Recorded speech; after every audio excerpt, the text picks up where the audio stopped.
Quick announcements while they're firing up the... please clean up after yourself. We actually got a request or a suggestion, I guess, from the hotel to decrease bottle use and go towards the plastic use. I don't want to have people getting glassified on the way out. But the best way to do that is just if you brought something in, make sure you carry out trash. If you see someone else's trash, you can do a civil service and help out with that as well. We have not had a lot of sign-ups for the fourth track yet. I think maybe there was a little bit of weirdness with the sign-up process. We'll revise that, tighten it up a little bit for tomorrow. But if you do want to speak in the fourth track, stop by the info desk. They can sign you up, and we'll try to get some things going for there later on. And last thing I think to mention is party tonight. We had a change in the lineup, but 10 p.m. is the beginning of the chiptunes and whatnot, all kinds of noise and dance and so forth. And that's going to be right where the escalators start, down on the first floor. There's sort of a nice little performance area behind there. So stay alert and stay energized and get ready for that. So now, without further ado, do we need more ado? Okay, without further ado, this is Hacktivism Tools in the Arab Spring.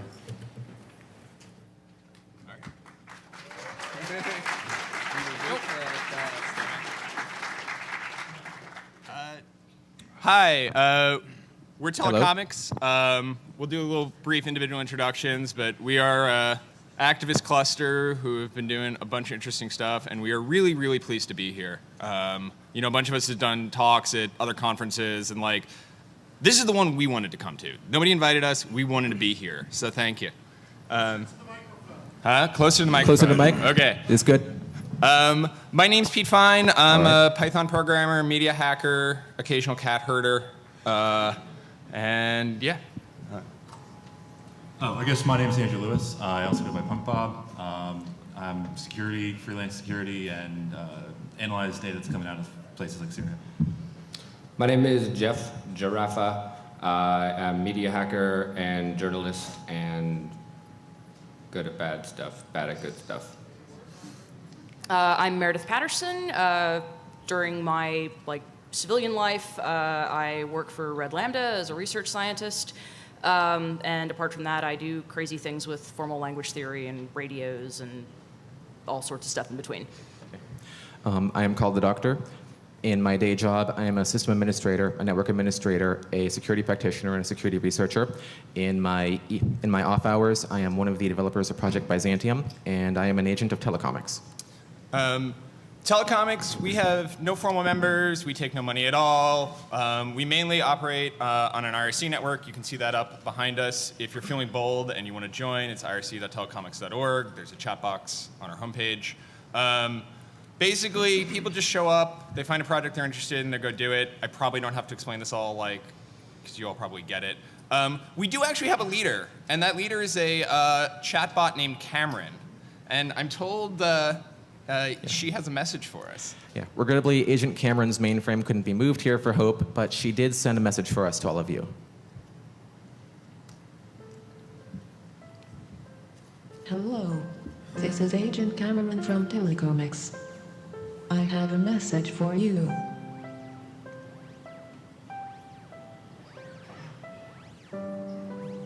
For quite some time, the internals of Telecomix have worked their way through the vast networks. For the most part, we have found many kind inhabitants, humans, robots, and other forms of life.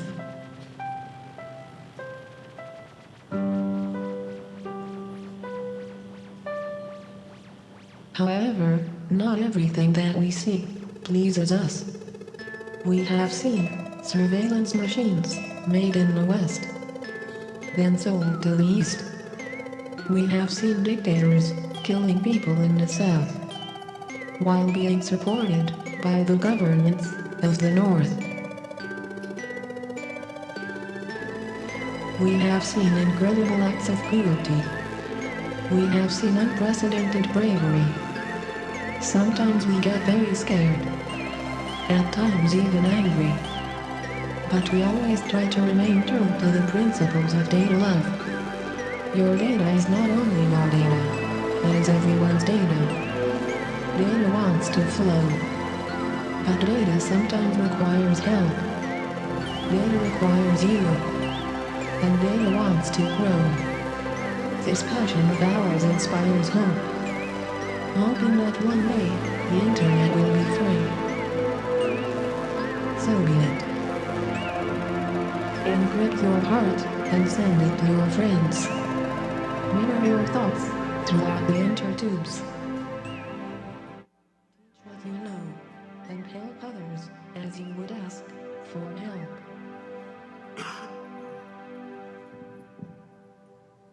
Come join us.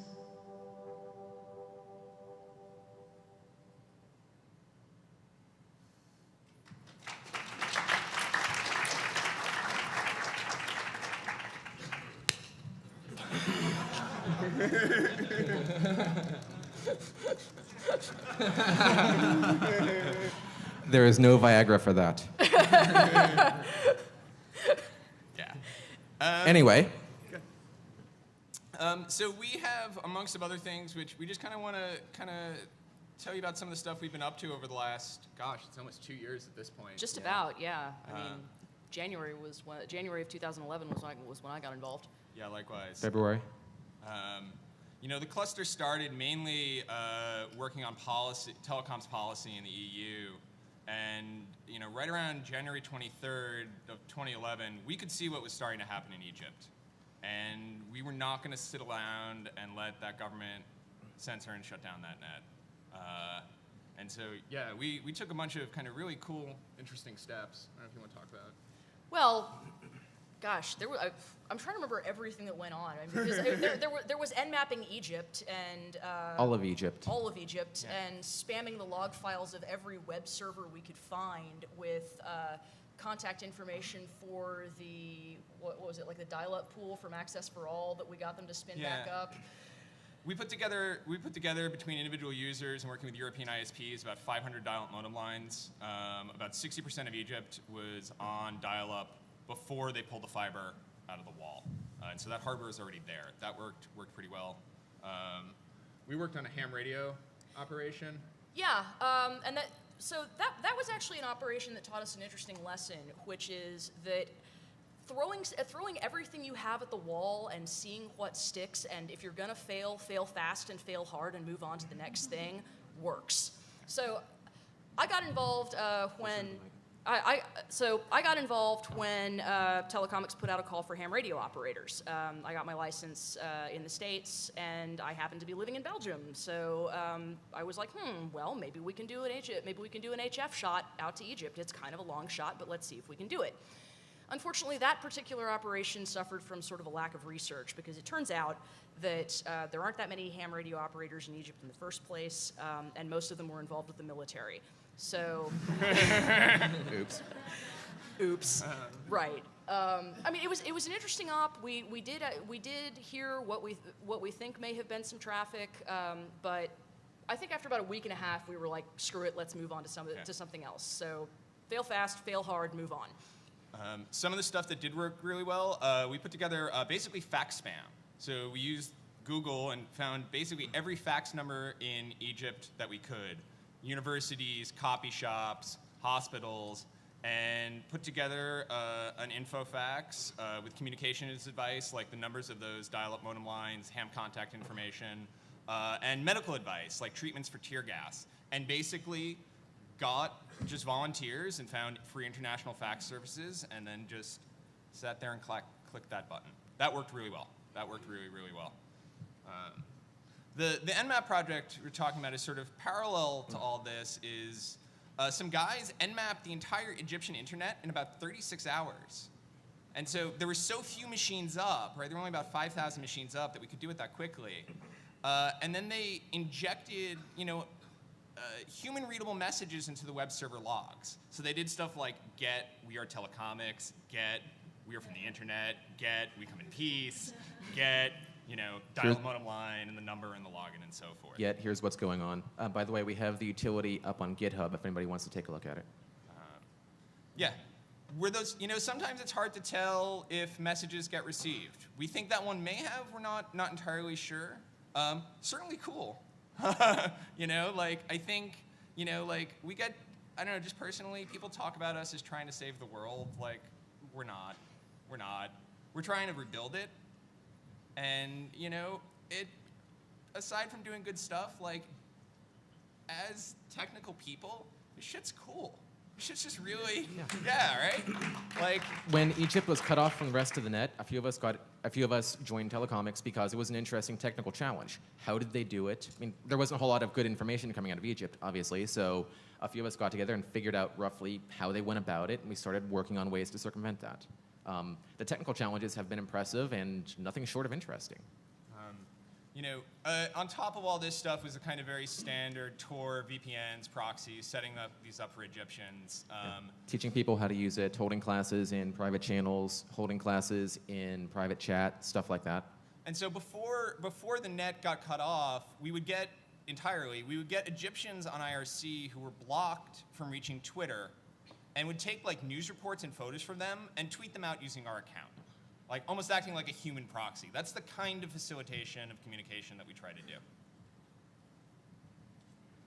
And there was also one thing going back to the ham was a guy that came online in Italy, I believe it was, and his father had a bunch of ham equipment and didn't know how to use it. Help him set it up, and set up a Morse code to Twitter ham relay, so people could, if there weren't that many of them, but we had it set up and functioning that Morse code to Twitter, which is pretty cool.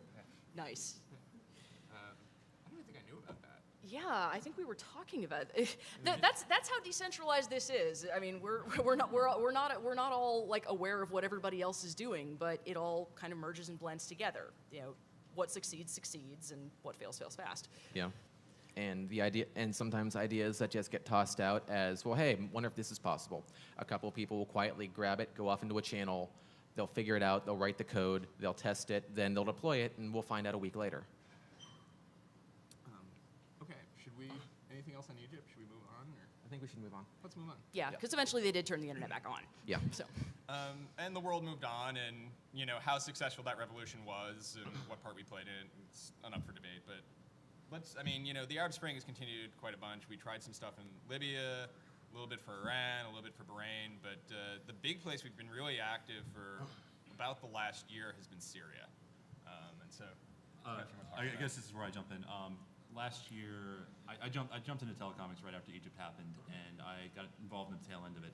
And Egypt sort of turned the internet back on, and this technical challenge we were looking to solve is gone.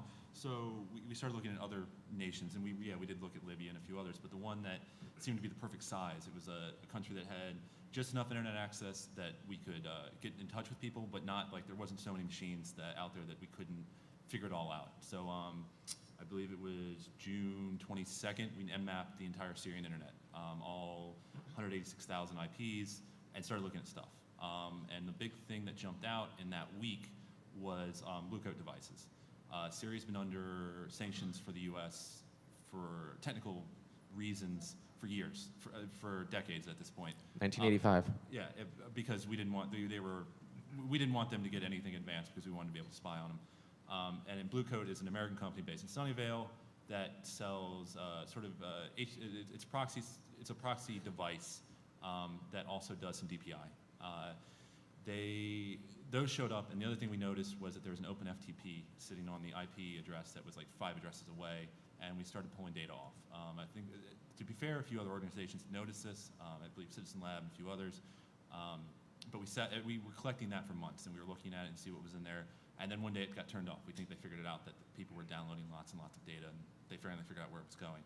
And then three days later, we released it. And at first, we did some redaction. We probably didn't do enough. Looking in hindsight, because there's a lot of user identifiable information in there, mainly because websites were very poorly crafted and how Blue Coat was capturing a lot of data. But we tried to anonymize IPs so you couldn't track it. I mean, this is all data Syria still had. Syria had a device that put it in nice, pretty graphs for them, and we were pulling it from it would send it via an open FTP share, and then collect it, load it into the device, or load it into the software, and present you with a nice, pretty graph at the end of the day. I think we spent 3 days straight going through the logs by hand, analyzing them, seeing what we found in there. From it, we were able to deduce about a third of the rule sets that the Blue Coats were running at any given time. Somehow they managed to block every Justin Bieber fan site on the face of the internet. Why they refused to export this, none of us know. But that technical achievement is nothing short of phenomenal. They blocked a lot of social networking sites, which you would expect. They blocked some you wouldn't expect. We found out later because those sites specialized in HTTP-based instant messaging of the sort that GChat uses, where you have the little window pop up and it uses Ajax Magic to funnel instant messages from person to person. They blocked a lot of online games and practically all of Yahoo's games because they all seem to support instant messaging functionality in one way or another, which was really interesting that they thought that far ahead. I think we lasted 72 hours before we all fell asleep. That was just a marathon we did. Yeah. So to be clear, like these devices in Blue Coat's marketing literature, they are able to distinguish at real time, like at the speed of the fiber, between updates to your Facebook wall and Farmville. And in a corporate environment, they actually will not block Farmville outright, but rather just slow it down. Because if you block it outright, your employees get pissed off, and if you slow it down, they just get bored and want to go back to work. It's like a fairly sophisticated piece of hardware, and we found about, what, 15 of them? The ones that have been published and the U.S. State Department seems to be investigating, there's 15 at Terrasol, which is its commercial division of STE. There is another maybe 10 sitting at another ISP that everybody's kind of ignored because the conclusive evidence came out of the one set as opposed to the other set. So this stuff gets leaked. We write a story for Slashdot. The company outright denies that these machines are in Syria. They outright deny that there's any evidence this is hardware at all. And we're like, hey, like line 2 of the file header says Blue Coat. Like, line 3 of the file headers was the serial number for every device. I mean, they have to deny this because it's their butts on the line. ITAR is not screwing around. ITAR regulations are serious business. I mean, if you remember the crypto wars from the 1990s, that was all about ITAR. That was all about getting cryptography, allowed to be exported outside the United States at all. What we eventually found was that in the logs themselves, these devices were calling home to corporate headquarters for heartbeat monitoring, software updates, and collaborative filtering, so that if they saw locally some weird traffic that they didn't recognize, they would send a sample of that home, and in like 200-300 milliseconds, the cluster at headquarters would give a response back. So they're pulling this traffic Which globally. headquarters being in this case Blue Coat. Actually, Yeah, Blue Coat Corporate Services, they had a maintenance contract with the devices. Blue Coat has denied this up and down, and to be fair to them, there are a lot of Blue Coat devices in the world, and maybe they just didn't care or pay attention.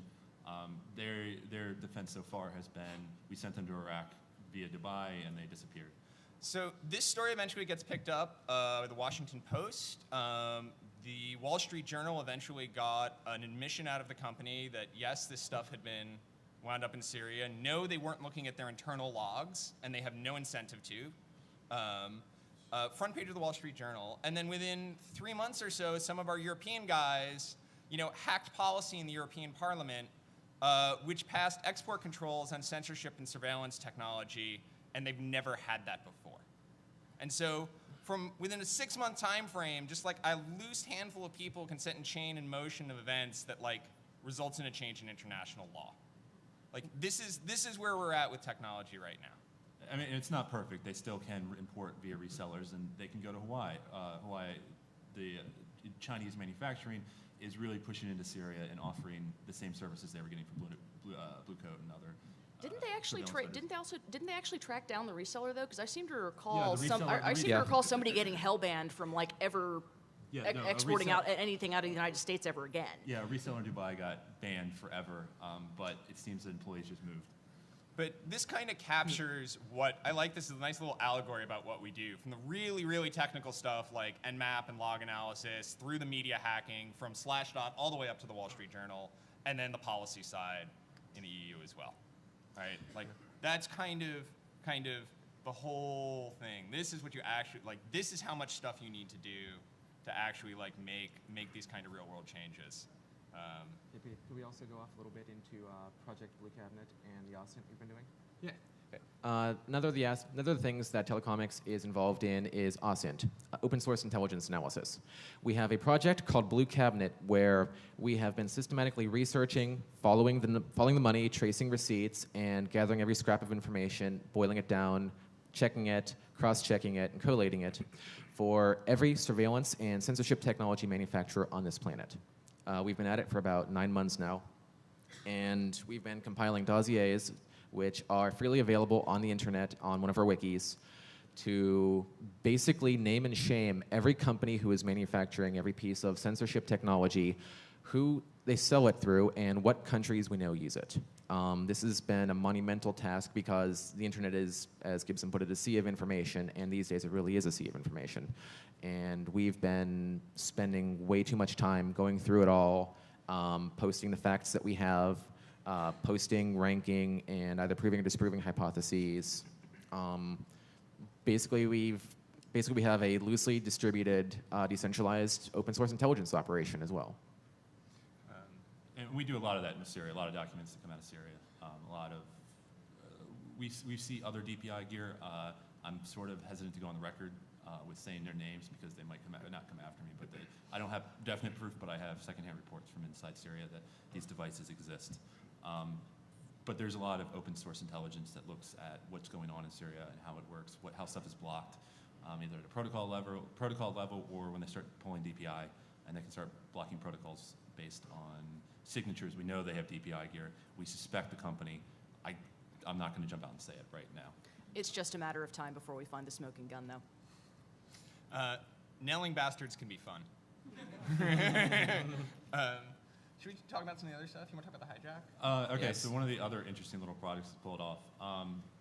Basically, there was a redirect of a significant portion of internal traffic in Syria for limited amounts of time, and it was a heads up. I believe we have a web page with it. Do you want to pull the page up? Oh, sure. Hang on. it's Which one do you want? The English version of. So there's 2 pages. They would hit back. It'll pop back to the first one. Yeah, this is the Arabic one. All right, so well, no, hit back again. Oh, There's 2 versions, and both are translated. here's the first one. It was basically, hey, you're being monitored. We have proof you're being monitored. Here's some tools to evade. Here's Tor. Here are other instructions. Here's digital safety instructions. Be careful. And this went on and off for a few days, and all of a sudden, a whole bunch of Syrians popped in our channel saying, "Hey, what's up? What's going on?" It was a very interesting little experiment, and the Syrians have never figured out what happened. So it's that was a little bit more hackery. It's a little bit more risque, but it's been detailed before, so I feel like it's okay to speak about it. And people did actually start using the information that we were providing. You know, one of the things that we collect on our wiki is the cert fingerprints for known good certs for sites like Facebook and Gmail and so on, because there have been man-in-the-middle attempps. Very poor ones, but there have been. Yeah, the Syrians are stepping up. They also do malware, but they either buy it off the shelf or use open source, dark comment, and a few others have kind of been used all over the place. You get a Skype message and it says, "Hey, you want to send a secure Skype? Why don't you download this software?" Or there's other.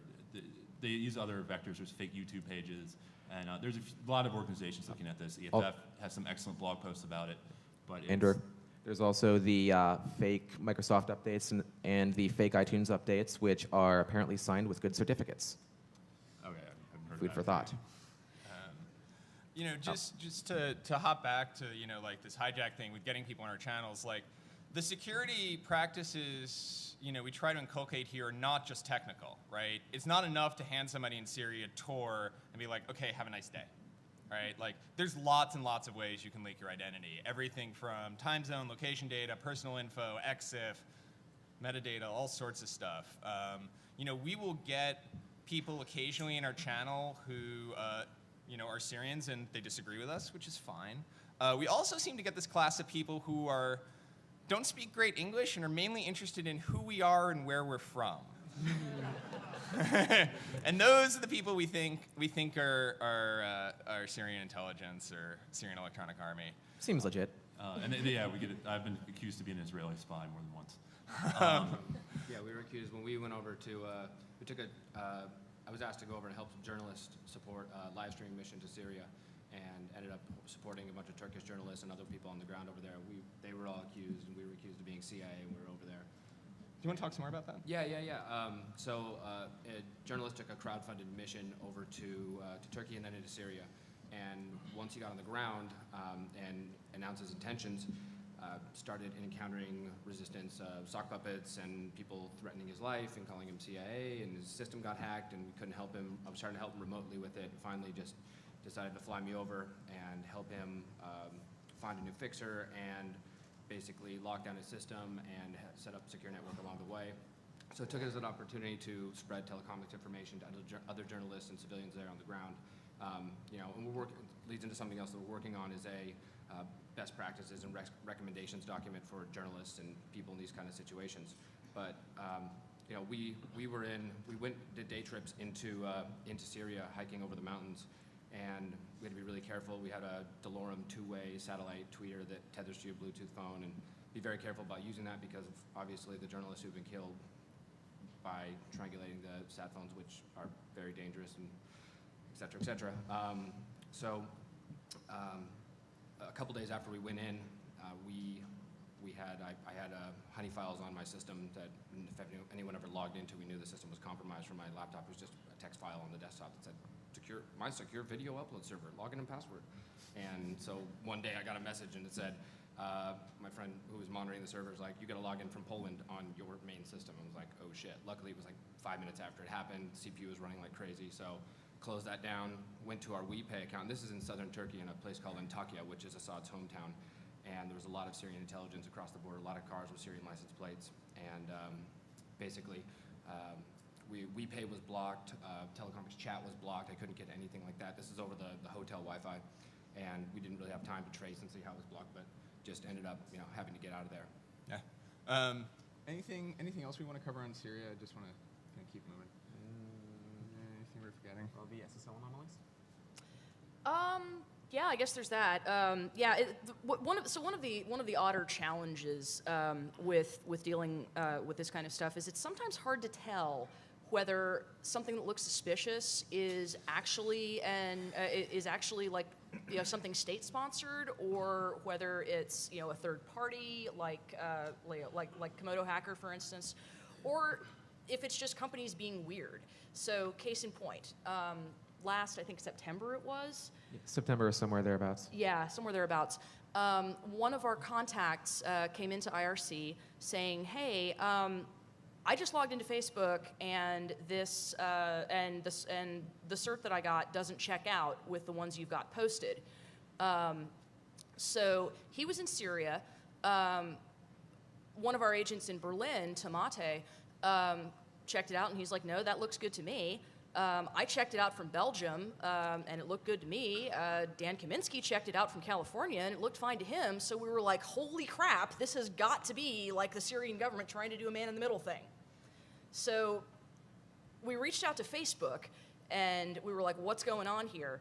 And as it turned out, right, I forgot the especially dodgy thing, right. So we chased down the cert chain, and it turned out to have been issued by an RA that was signed by the MD2 root that had supposedly been dropped from the VeriSign MD2 root that had supposedly been dropped from all browsers in early 2010 because of the work that Len Sassaman and Dan Kaminsky and I had done demonstrating that MD2 was a serious cause of weakness there.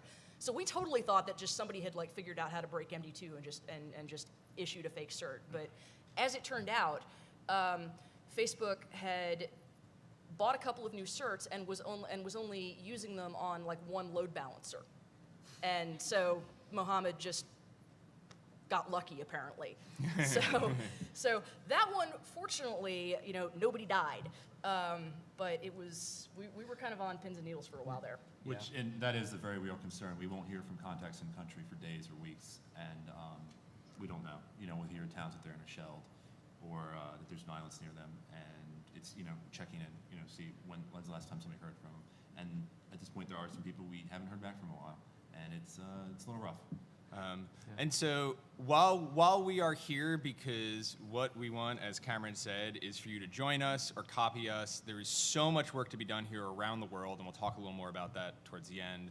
But in places like Syria in particular, please keep in mind that like this is not a place to go around and pwn and own for lulz. Like these are really people's lives on the line, and in this case in particular, like we've been really active here, please come talk to us. Like if you're interested in working on this, like even if you're on your own, you're already doing it, just please, like there really needs to be much better coordination among people working in this kind of activist space, because we're stepping on each other's toes and we're duplicating work, and you know, we're all trying to do the same thing. And I know we all keep our sources close to our vests for good reason, but you know, we got to start talking to each other a little bit.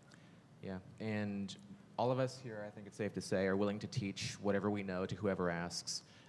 That's how we've been helping people in other countries. Our design pattern is very simple, but it's on our website. We believe in data love, so we share as much of the data as we can. We share as much of the knowledge as we've accumulated as we can. And if anybody out there would like to join us and help, you're welcome to do so. If you would like to start your own collective and do sort of what we do, but not quite, or use some of the design principles, but not all of them, then you're welcome to do that. We'll teach you how to do it. We'll get you up and running. And people have done that. There is a subgroup of people in Tunisia who have started their own Telecomix in Tunisia. And I'm not saying this. So there's a couple caveats here. We're not Arabs. We're not like superheroes. We're not doing this for everybody. We miss a lot of things, and we don't reach as many people as we'd like to. At the same time, we try to help as many as we can. And everybody we help is somebody who maybe wouldn't have that help before. Yeah. I mean, I think my favorite description of Telecomix that I've heard so far has been we're tech support for the Arab Spring. You know, we're not trying to lead the charge. The people on the ground lead the charge. It's their country. That's their job. You know, we're just here to help them use the tools that will keep them alive. Yeah.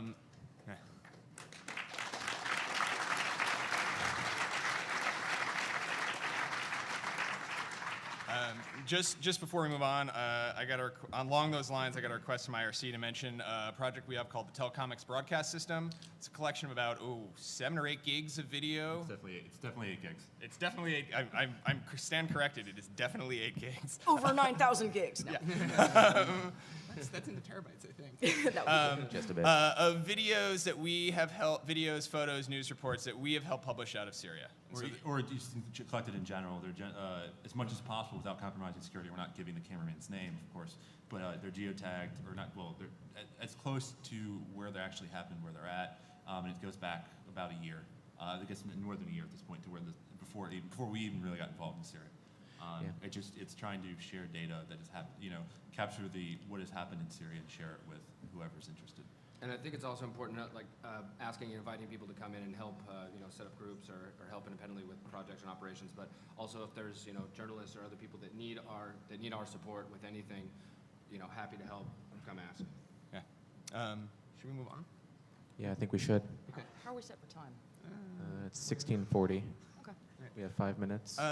So just the other big project of the last year or so is that we're not just like, we do a lot of other stuff besides just this tech support. A lot of that is just hanging out on IRC and kind of doing nothing.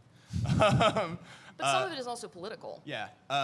We sort of served as a kind of global back channel for the ACTA protests, where just a place where people in Europe who had sort of local networks or local NGOs could kind of get together and coordinate strategy, discuss policy, and kind of do a little propaganda work. This is also sort of... And that kind of circles back to what the Telecomix was initially established for, kind of hacking the EU directives on telecommunications, talking to politicians and other interested parties to try to get them to change their minds. People who write policy, people who enact policy, people who advise on which policy to take. And at the end of the day, the Netherlands cock-blocked ACTA. So thanks, Holland. Yeah, it's a And huge... by the way, there's 2 mirrors of the Syrian video archive at syria-videos.charlie-echo-oscar-papa-sierra.eu and broadcast.telecomix.org. Really, at the end of the day, what motivates us is we love the internet. We love the internet. We love to see what it's been able to do for us and like for the people in our lives, and whether that's people we know in real life or people who are across the seas who we may never know their real names, we may never meet them, but just we want to try to support that. Like, you know, it's the internet's put together with bubblegum and popsicle sticks, and it takes love and care to keep it running, particularly when governments around the world, including our own government, are actively trying to break it. Talk a little bit about future stuff. Yeah, to work yeah, on. yeah. Yeah. So things that we are interested in and we've done a little bit of and working on or want to work on in the future. If anyone specifically wants to come and help with. Please come and help, by the way. yeah. These are Please. basically ideas that we've had. We started to research. We started to go down that path. Some are in different stages of development. But anybody who wants to bring in and help is more than welcome to help or has. We don't even have to do it all. If we see an idea here and you want to take and run with it, please do. But, you know, these are just some ideas. Yeah, it starts with, starting with something that we almost did during Egypt and Libya was an op called 12 Miles Ahead, which was a sailboat that was to be 12 miles offshore. We got donated some sat links and a bunch of routers and Linksys routers, and we're going to be sending Wi-Fi to shore and bouncing back with antennas and sending someone to shore on a dinghy on a Zodiac to get those antennas back. So it was like first try at the Telecomix Navy. So Telecomix, which, you know, it ended up failing. Things didn't come together in the right time. Basically, bombs started falling, and it wasn't feasible to do any of that stuff. So Telecomix Navy, Telecomix Space, nanosats, stuff like that we want to do. We have an open source drone project that we're working on. Both short range and there is some speculation of more long range stuff because it's hard to put small drones up in some places. So it'd be nice to fly them across borders. Yes. Nmap all things.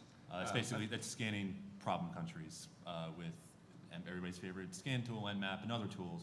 I know Shodan kind of covers this ground, but it's not up to date. And Shodan unfortunately doesn't let people contribute scan results, so Yeah. there's a lot of duplication of work just because maybe someone's done it but it hasn't been shared.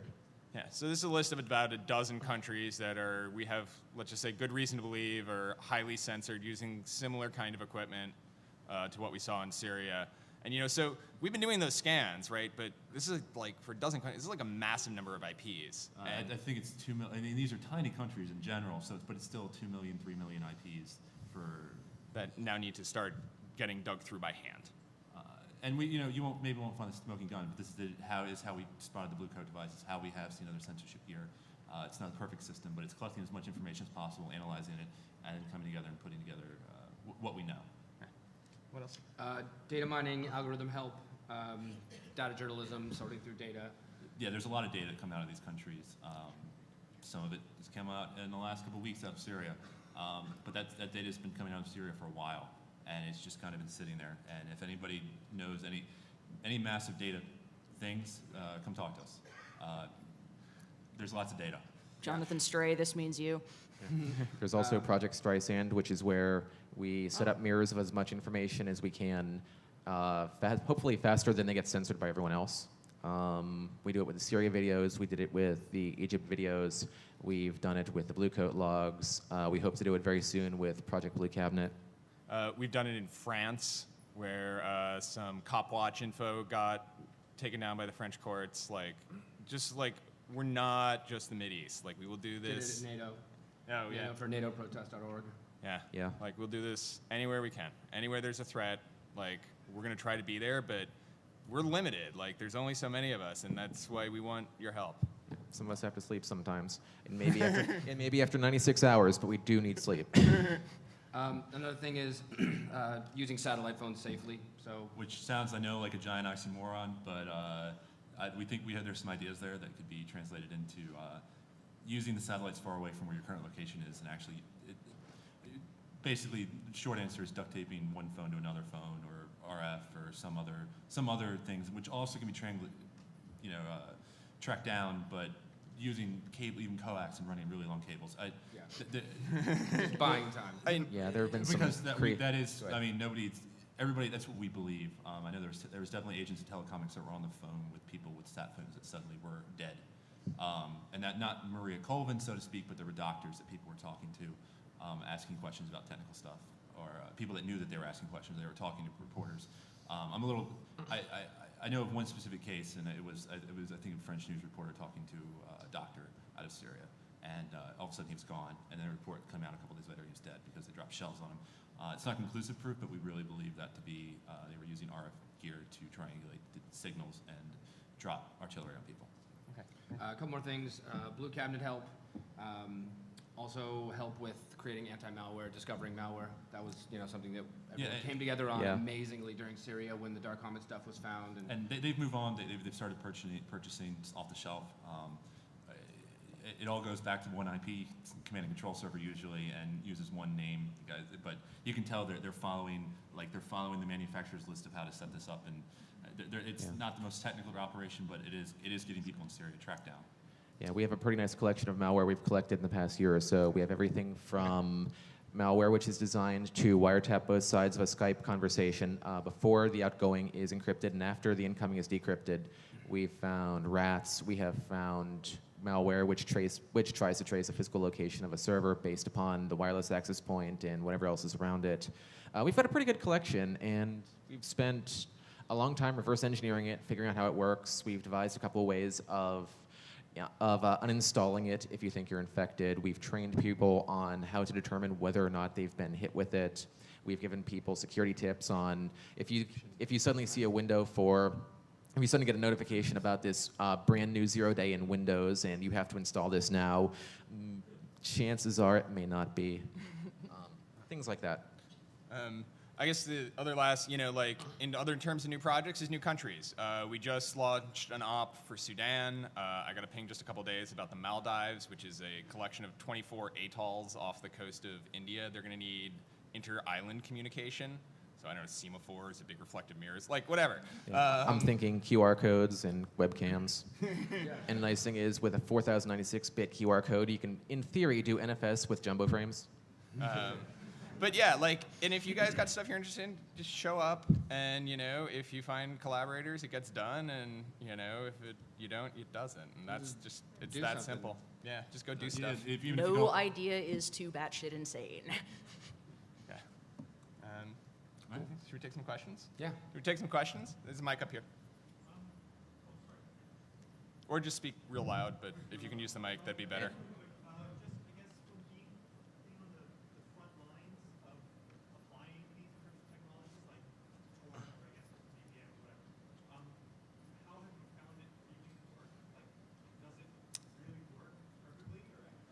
So Hang on a second. Will you repeat the question? Because we'd like to. It was advised that we repeat your question because you're not at a mic, and we'd like it to be on the recording. Your question was how effective have Tor and other technologies been actually in the field in dangerous situation? Is that correct? Yeah. Okay. All right. So I'll take this one. The short answer is Tor works well. People's complaint is it's slow, but a lot of things are slow in Syria. We believe it's because they're using under-spec DPI gear that they got resold. And it's mainly meant for commercial services, not for high-speed carrier grade or the entire country. Their VPNs, OpenVPN is blocked, PPTP, which is insecure, is blocked, IPsec is blocked. Those are blocked at the protocol level by Cisco firewalls, and also by DPI gear. The other aspect, it's slow. Basically, it's it makes it look as much like SSL as you can. It works. They're not as advanced as a RAN, but they do detect new things and they do block things. By and far, Tor is the most popular tool, but like I said, everybody complains it's so slow. But the way to make that faster is more nodes. That is true, but part of it is that they are slowing down any encrypted traffic. And they've send interrupts, or they'll do other things if it's a long-term SSL connection. If you guys have questions, please queue at the mic.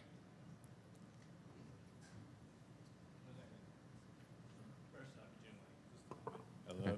Yeah. First off, you're doing really good work, and you have a model of open participation. So on one hand, part of the work you've done is you've built up a name, you've built up a brand that people trust. Have you had experience with people trying to misappropriate your name who are adversaries, and are you worried about that in the future? I wouldn't say adversaries, but people have, since it is such a loose connection, people have taken stuff where the group consensus is not where to go. There are, like every group, there is some internal politics, but in general, we all seem to be, as long as we remind ourselves of the main mission, we move forward.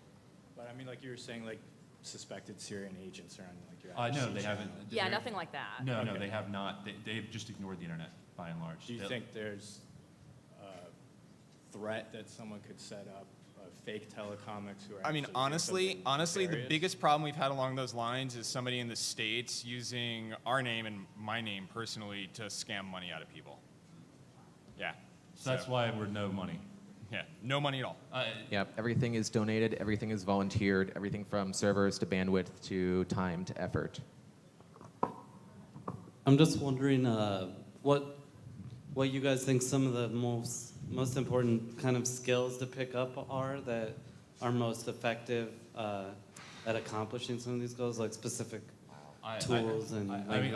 So I'll go this. I'm not a hacker. I'm not a coder. I'm the worst at a lot of things. I do more of analysis side. It's whatever you can bring to the table. We'll teach you everything we know as much as possible. But And so we would it's very not- much it's like to not learn there's from a anything you set have of to teach. skills. If you're like we're weak in C coders, so if you can write awesome C, But- come on, talk to us. beyond that, Yeah, like if you a can lot reverse of engineer, come join us. If you're good at figuring out what facts mean and where they came from and how much you can trust them, come join us. Anything, any skills. Anything. Yeah. You know, A lot If of you our- know, if you know media, if you have media contacts and you can help get stories out and get video footage into the right hands to raise awareness, we need you. if you can translate. Yes. The Arabic speakers, we need Arabic. But Farsi. really, like a lot of our people are not technical at all. Like you just need a passion for the internet, and we won't tell you what to do, but we will help you find something. I guarantee you, no matter who you are, you have some skill that the rest of us don't, and there is a place for it. Yes. No, I appreciate these answers because it's really important for everyone to know that it's open for all sorts of skills, but I'm sure that there are some tools that are particularly useful from a technical perspective, and I'm just trying to find out what they are. Practically anything. The other thing is that we use a lot of other people's tools. Yeah. So I mean, It's important to have a good working knowledge of, how SSL works, for instance. You want to know what the strengths and the drawbacks of tools like Tor and Mixmaster and OpenVPN and stuff like that are. Because you don't want to give people bad advice. But that said, it's also just as useful to know. You don't have to know a fact. You just have to know who to ask, and who to ask is the channel. Yeah. And if you're good at teaching, if you're good at taking a body of knowledge of some kind and then explaining it to people in a way that they understand it and they can start applying it on their own, we need help with that too, because we only have a limited number of teachers, and I think a given class on Tor or GPG or something tops out at about 25 to 30 people before the traffic in the channel makes it unfeasible. So or even to respond to response at 3 a.m. U.S. time. There's different time zones. I was doing basically 72-hour or more shifts at one point when Obscuria was really bad, and keeping really weird hours because of just the time zone differences. So the more people that can be around, it helps. More heads on in general. I mean, even to when we were doing stuff at NATO, doing information support, people to help press radio buttons, and just simple stuff. So the whole broad scale of skills. people that can help fact check, like if we Yes. say, we Yeah. just heard this, can you verify it? Go out, get whatever information is out there to either confirm or refute it, get back to us yay or nay. Are you sharing those malware samples with the anti-malware industry at all? A few of us have been. A few of us have contacts there. The problem is that that group can sometimes be very. There's people are very scared to share sources and methods because it's become like open source intelligence. So there is inside the malware, and not even in the industry, and the people who are studying this, there isn't as much sharing as there could be. As they don't want data leaks, or they feel sometimes the Telecomix is too open. Yeah. There's also the fact that a few people in the malware, in the anti-malware industry may well be agents of Telecomix, and we don't know it. Yeah, like some of our dudes are anonymous too, right? It's not just the Syrians. Like whatever, you just want to show up and do good work, like we'll take it. I worked with him directly for like 3 months and had no idea who the hell he was. Yeah, I showed up in Chicago and met him, and I'm like, hey, have you ever met, and he's like, oh, that's me, blah, blah, blah. Like, oh, Yeah, okay. you and I have known each other for a couple years now, and Oh yeah, that's Yeah, right. Yeah, we met yeah. 5 years ago, maybe 6 years ago, And I think I realized like last September who you actually were. Well, as a matter of full disclosure, I work for the anti-malware industry, and Okay. recently I saw some blog post on, I don't know, some Trojanized toolkit on whatever. Anyway, maybe what's from Citizen Lab or whatever it was. And when I checked that, I found that we actually initially had that sample in like 2010, and they thought it was very new. So I think it's definitely something to think about maybe a bit more, because obviously if I can, I want to add detection for that stuff so people realize that they are downloading bad stuff. Definitely. All right, talk to us. Well, we definitely have samples. And again, you're right. A lot of it is old, a lot, but it's still infecting people. I don't know what. I don't know. It happens. People don't patch. Yep. People don't patch, or people will click on any link you send them. China has millions of installations, pirated installations of Windows of XP that are never going to get patched up to modern standards. And Syria as well. Syria, if we're talking about Syria in particular, a lot of pirated software and downloaded, sketchy downloads, and they're so desperate to get their message out or get their voice out, they'll take a lot of chances that are really ill-advised. Software that will secure Skype. They're very concerned because they've heard Skype's been hacked, and we don't encourage them to use Skype, but they do because it works, and they feel this will make them safer, and it gets them. They get hacked. And then their friends get hacked, and then or Facebook accounts or stuff like that. And yeah. Okay. Yeah. Yeah. So we gotta wrap up. There's a bunch of stickers on the water table. Come find us. We've got more. And we're Happy always to willing to answer talk and answer questions. Yeah. Thank you so much.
chatbot named Cameron, and I'm told she has a message for us. Yeah, regrettably, Agent Cameron's mainframe couldn't be moved here for Hope, but she did send a message for us to all of you.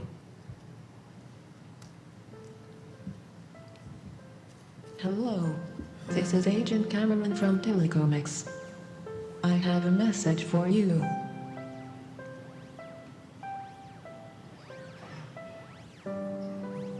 For quite some time, the internals of Telecomix have worked their way through the vast networks. For the most part, we have found many kind inhabitants, humans, robots, and other forms of life.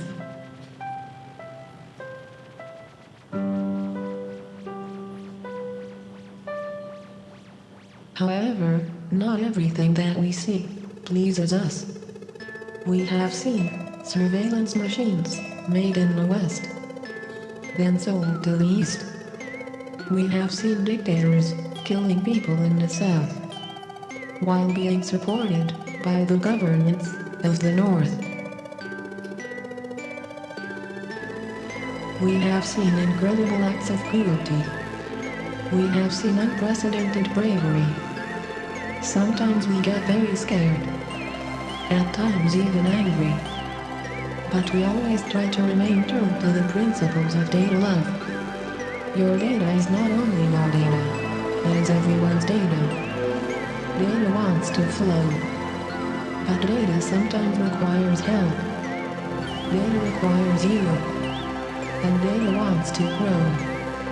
This passion of ours inspires hope, hoping that one day the internet will be free. So be it. Encrypt your heart and send it to your friends. Mirror your thoughts throughout the intertubes. Teach what you know and help others as you would ask for help.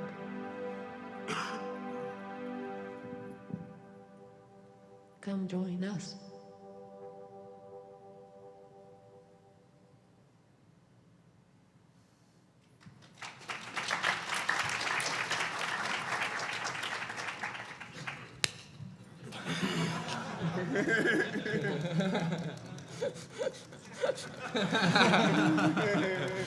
There is no Viagra for that.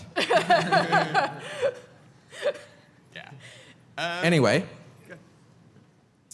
So we have, amongst some other things, which we just kind of want to tell you about some of the stuff we've been up to over the last, gosh, it's almost 2 years at this point. Just about, yeah. I mean, January of 2011 was when I got involved.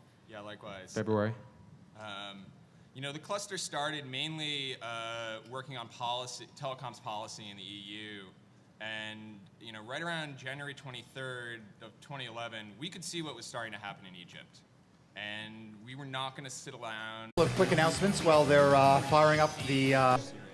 So please clean up after yourself. We actually got a request or a suggestion, I guess, from the hotel to decrease bottle use and go towards the plastic use. I don't want to have people getting glassified on the way out.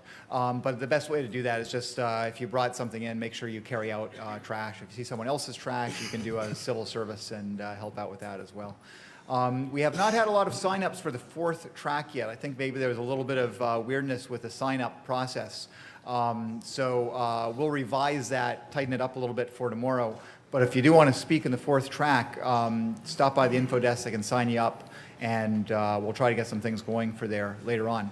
And last thing I think to mention is party tonight. We had a change in the lineup, but 10 p.m. is the beginning of the chiptunes and whatnot, all kinds of noise and dance and so forth. And that's going to be right where the escalators start, down on the first floor. There's sort of a nice little performance area behind there. So, so stay alert and stay energized and get ready for that. So now, without further ado, do we need more ado? Okay, without further ado, this is Hacktivism Tools in the Arab Spring.